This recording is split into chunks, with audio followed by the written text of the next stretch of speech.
High সবাইকে, তোমরা তো লাস্টে দেখেছো আমরা তাজপুর এসেছিলাম, সেখানে অনেক রাত হয়ে গেছিলো আর ওরা তো জল থেকে উঠছিলই না। এইটা পার্ট 5। পরে আমরা একটু অরুণ আইসক্রিম খেলাম। আমি অরুণ আইসক্রিমটা যে এত ভালো খাই কি বলবো। ডিনার সেরে ঘুমিয়ে পড়েছি।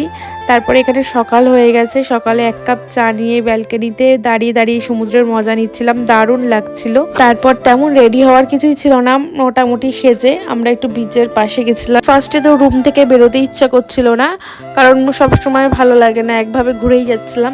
তো সেদিন বিচের পাশে গিয়ে তারপরে একটু ভালো লাগছিল বসে থেকে, মন মেজাজটা তারপরে একটু ভালো হলো।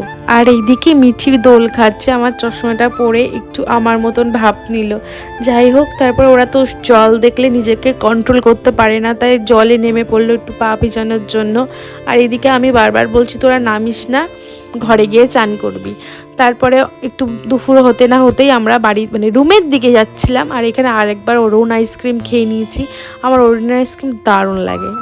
তারপর এখানে একটা সুইমিং পুল ছিল, সেখানে ওরা ঝাঁপিয়ে পড়লো, জলটা বেশ ভালোই গরম ছিল আর ওয়েদারটা দারুণ ছিল। ওরা জল দেখলেই কন্ট্রোল করতেই পারে না, আশা করি সব বাচ্চাই এরকম।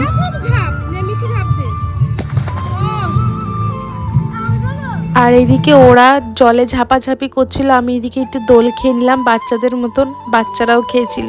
তারপরে আমরা অনেকটা টাইম 4টে সাড়ে 4টের দিকে লাঞ্চ সেরে তারপরে আবার পুলে গেছিলাম। এখানে সুন্দর সুন্দর কিউটি পাই ছিল, তাদের একটু আদর করলাম। তারপরে রাত্রিবেলা আবার একটু চলে আসলাম এই সুইমিং পুলের দিকে দোল খেতে। ঘরে রুমে ভালো লাগছিল না থাকতে, তার জন্য একটু ঘুরে ঘুরে বেড়াচ্ছিলাম।